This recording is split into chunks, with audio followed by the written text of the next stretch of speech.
Pain be gone with love? I don't know about that. This is Dr. Mario at Health, Spice, and Life Show, and I want to welcome you to El Cafecito Corner, our newest edition. And today we have a really interesting topic, which you're probably thinking, what is that all about? Before we get into it, I want to say thank you so much for being here with us in another edition of El Cafecito Corner.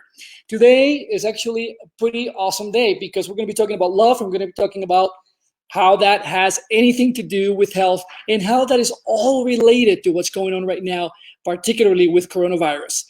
I want to also say thank you so much for all the people that have been sending us comments, subscribing to the YouTube channel, subscribing to the channel here on Facebook, sending us all the comments and saying, I love this, I love that. Thank you so much. People that I have not heard from in years have been tuning in, and I really appreciate that. As I have been saying all along, we're so excited to be having this space. Why is that? Because for the first time in American TV history, we're going to have a show that is for 1 billion people that are of Latino heritage or have a tremendous affinity for the Latino culture. So you don't have to be Latino to be in this space. This is really for everybody who has that affinity. And ultimately, this is a show about life. It's not just about medicine. It's about what happens to you, what happens to me, and how is it that we are all connected as that billion Latinos or Latino heritage around the world. So thank you for being here. As you know, this is El Cafecito Corner. So wherever you may be, if you have some coffee, or if you have some tea, or maybe you're drinking some water, whatever it may be, I want to say thank you and cheers to you. That is absolutely fantastic. As a matter of fact, drinking a little bit of coffee today from Colombia. And I want to send the warmest saludos at all the friends from Colombia who are watching right now. And my heart goes to all of you as we go through all of this pandemic. I know that Latin America has been deeply affected by everything that has been going on. So my heart, like I said, goes to all of you, not just in Colombia, in the entire hemisphere, and for all of those who are watching the show right now from the other side of the world.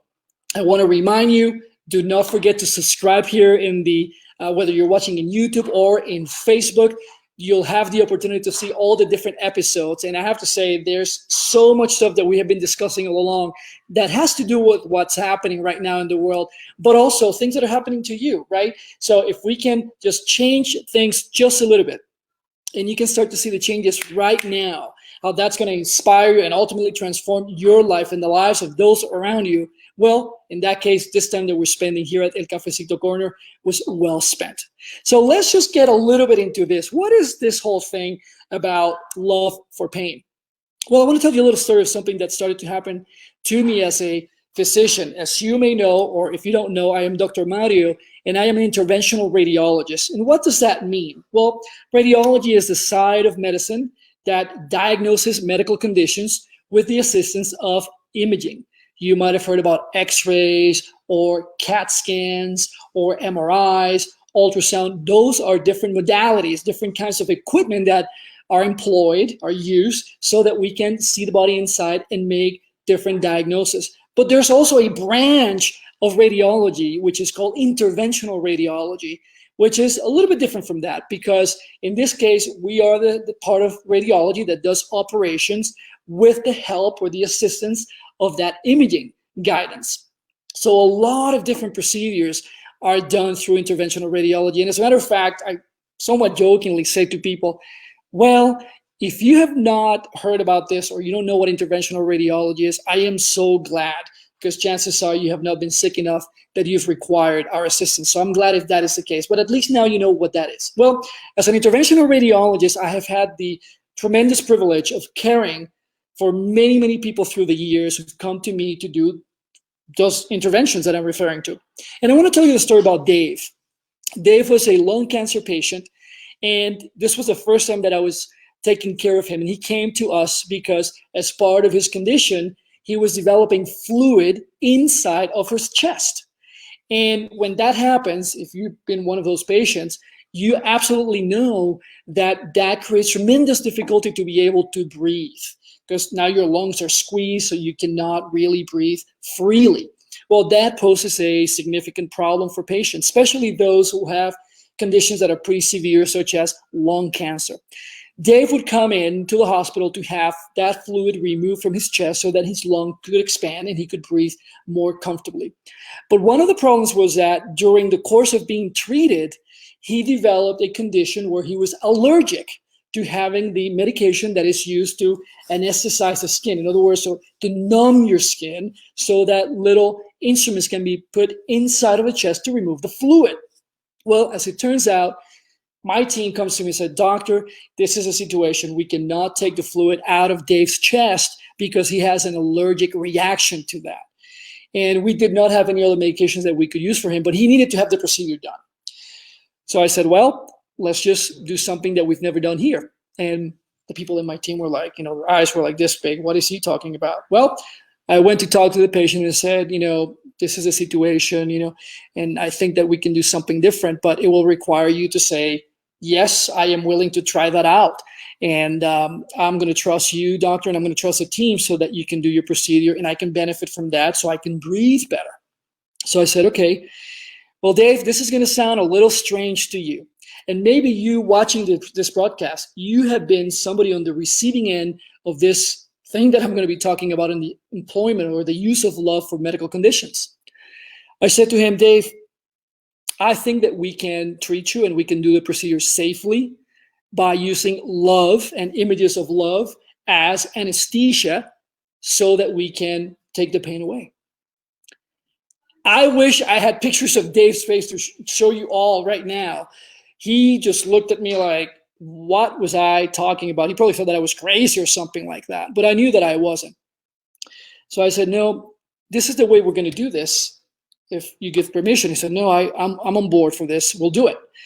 And I said, well, I'm going to put my hand on the area where we're going to be cleaning it up and so on, so you know exactly where we're going to be doing the procedure on. So you bring awareness to that area. It's not like something was coming out of my hands and I was just like, some magic or miraculous thing doing on him. That was not the case. I just wanted him to know that, in fact, we're going to be working in that part of the body. That was important to get permission from his body to allow this to happen. And I said, not only that, but I want you to tell me, Dave, is there something in your life or someone or a situation, an event where you experienced tremendous amount of love? And he paused for a moment. He thought about it. And he said, yeah, my mother. And I think that, as you watch this and all the people that watch the show, you're probably thinking, yeah, many of us can relate to images of love that we feel when we think about our mothers. Some others may not because maybe their mother was not there or the relation was not good, but many people can relate with that. And I said, well, what we're going to do is, before we start the procedure, we'll bring you to the operating room. I'm going to be instructing you to how to breathe, and also we're going to bring those images of love. So we brought him into the operating suite. The lights were somewhat dimmed, and we started to coach him. I started to coach him how to breathe, just to calm down. But as we were doing this, we also put different monitoring things on him so we could see what his respiratory rate was, what his blood pressure was, to see what was going on. Also to see his heart rate, because we wanted to have a sense of, is this really working for him? And also, my team had never done this before. This is going back to 2008 or so, over a decade ago. So they had never seen it, and they were skeptical as well. Is this really going to work? What is he doing to the patient? So we had the monitoring devices on Dave, and we cleaned up the area, everybody gowned up and put the sterile clothes, etc. Not red like I have it today. Obviously, we're talking about love, so we had to wear red scrubs. You'll never see this at the hospital, but I love them. And anyways, so we started to do the procedure. I put my hand on him. I asked him to invoke, to think about, those images of his mom, to bring that into his life. His mom was not alive at the time anymore.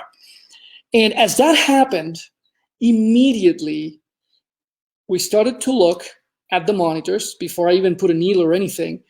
And we started to see everybody in the room. There were about 5 of us, my team with me. Heart rate going down, blood pressure going down, his respiratory rate, how many breaths per minute he was taking, also starting to go down. And when we got to a certain point that I could sense that he was quite calm, at that point, I introduced my instrument to start taking the fluid out. At that point, Dave was completely in that zone, quiet, nobody talking, his eyes were closed. We finished the procedure. I take my instrument out, I put my hand over his shoulder and I said to him, Dave, we're done. He opens his eyes and he said, there's no way that you're done. There's no way that you finish. I mean, I haven't even felt anything. When he said that, everybody in the operating suite are looking at each other like, what just happened? They couldn't believe it. And it was not anything magical or anything like that. And that's really the central message of it. That was the power of bringing those images of love into that very moment. He was having a very difficult experience of health, which you may be going through, or somebody you love right now. And invoking that completely changed his experience. And you may be thinking, well, but medically, you're a doctor. Like, how does that work? Well, there's science behind that. When we bring those images of love, there are different chemicals that get secreted in the body, particularly endorphins, that change the experience of sensation of pain. And images of somebody we love very deeply and intensely, passionately, or moments in our life where we can think of something like that, can bring such a release of those substances that it takes away the sensation of pain. You can think about it as such. Sometimes somebody may have physical trauma in one part of their body and another part of the body, but whatever is greater, that's what the attention is going to go to, and then those other areas are not even felt.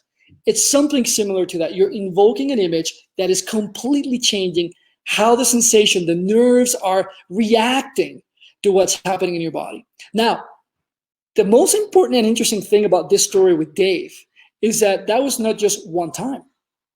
That started to happen more and more, even with patients that could have anesthesia, that could have local anesthetics. We started to do that often. And the reason being, sometimes the sensitivity, how much pain you can feel, is so high that even if I were to inject some anesthetic in you, you still feel pain. You're probably thinking, yeah, doctor, I can relate to that, Dr. Mario, because I have had procedures where they still numb me and I could still feel it. So that started to become a routine practice in the way that I handle my patients, even if we're using medications. It's not like we completely took medications away. That wouldn't be good medical care at all, right? Nobody want to do that. But we started to incorporate the two. And you may be asking, well, Dr. Mario, but how is that going to work for me? That is the beauty of this, because now you know that there's an access point. In other words, you can open that door and take that medication out of yourself, inside of your body. I like to say that we're walking pharmacies. If you've never heard that, you heard it here before. You heard it here for the first time. Human beings, we are nuclear power plants. We have so much that is happening inside of our bodies, but we have not been taught by really anybody to how to be able to have access to those things that are living inside of you. Like I say, the walking pharmacy. Your body is constantly doing so many different chemical reactions, moment to moment, millisecond by millisecond. What would it be like to have different experiences of health? Think about this, just imagine that. Your own experience of health when we start to tap into this power plant, this walking pharmacy that is you, that is me. And that is the biggest takeaway from this experience. You can access that sense of anesthesia to minimize pain, whether it's physical pain, emotional pain, spiritual pain, by bringing into your awareness, by bringing into your brain, into your mind, images of something that you experienced in your life where you felt profound feelings of love. And wherever you're from right now, I would love to hear some of your comments. If you're a medical practitioner, somebody involved in healthcare, please send us a comment and share it with the community at the Health, Spice, and Life, El Cafecito Corner. We'd love to hear what you have to say. And if you're not part of this community and you happen to just come across us, welcome to the program. Don't forget to give it a thumbs up and also just subscribe to the show. So now you'll be able to see what's happening every single time that we go live. And also, take at least 3 people in your life, just 3, very simple. And just do the share button, send it to them, because somebody may be watching this right now. They may be going through something that is pretty difficult. They may be going through a physical, painful experience. And this may be a huge gift that you could give some of those loved ones or friends or family, whoever it may be, that may actually create a game-changing moment for them. If you're a physician, if you're a medical practitioner, if you're somebody involved in healthcare, I invite you to consider getting more into this aspect of treating people and caring for people by bringing the images of love besides what you do for them. It's a huge game changer, and there's so much evidence behind it. Before we come into the final part of the show, please let me know how this is transforming your family as you put it into practice. I'm going to invite you to do that. Just go ahead, and when something is happening, start with yourself and share it with others. Start letting us know. Send us a comment. And let us know, Dr. Mario, I saw the show on love as a painkiller. And I have to tell you, it really changed my experience of how it's changed how I was feeling. It even changed a condition I'm going through right now. Whether you're somebody who is 15 years old watching this show, or you're somebody who is 95, it doesn't matter. We're human, and what makes us all the way we are, it's essential. So I would love to hear that. Lastly, before we close the show, I want to share something that I'm actually concerned about as a physician and also as a human being. And you'll be able to relate to this. Coronavirus has actually stopped medical procedures and medical care across the world. Wherever you may be, I am sure that has been the case. And why am I concerned about this? Because there were many people that were on their way to getting medical care. There were many people that were being cared actively at that time, getting attention, receiving medical procedures, receiving particular treatments, and all of that stopped because of what we're going through. And that is concerning to me because either conditions that could have been detected right now may be undiagnosed. In other words, nobody has diagnosed them. In some cases, patients that were being treated early on their conditions, where their conditions may be getting worse because they're not under any medical care. Or even more than that, maybe you thought of yourself as somebody being completely healthy. And as it turns out, you've been experiencing some weird things happening in your body that you don't know what they are. You don't know what is it that is causing them. But because of the fear of wanting to seek medical attention, going to the hospitals, you simply said, nah, I'm just going to wait. I'm not going to do that. I am going to invite you to consider, if you have the awareness that something doesn't feel right, don't fear seeking medical care. Start calling your physician. If you don't have a primary care physician or somebody you've been going to, then call either the hospital, the local hospital, or go to the emergency room. What we don't want to see is more and more people get sicker or simply get into conditions that nobody diagnosed or treated just because there was a fear of seeking that medical care. And I guarantee you, we will see more and more of this happening unless we start to wake up from this worldly lethargy and sleepy time that we've all been part of because of the pandemic.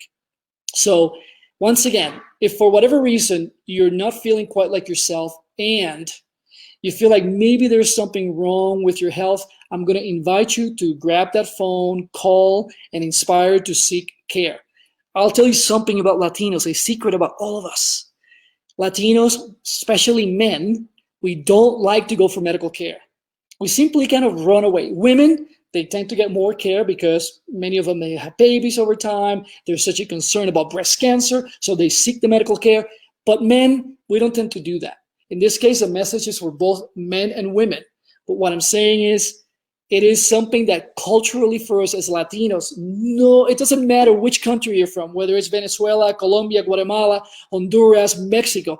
We tend to do this. We tend to run away because as we get older, we are afraid that perhaps they're going to tell me something I don't want to hear, maybe say condition I don't want to have a diagnosis, and we're so afraid of that. Latinos, we do that. I have seen it for over 25 years. So I am taking this opportunity to share this with you sincerely, deeply from my heart. Let's just break through that chain so we start elevating the quality of our communities across the hemisphere and those who are watching from the other side of the world to seek that care, especially when something is telling us, especially when we go to sleep, I don't know, I just don't feel right, but I don't want to tell my wife, or I don't want to tell my partner, or I'm simply just too afraid to go and do it. We have so much access to care more than ever now, so take the opportunity to do so, and it will change that experience.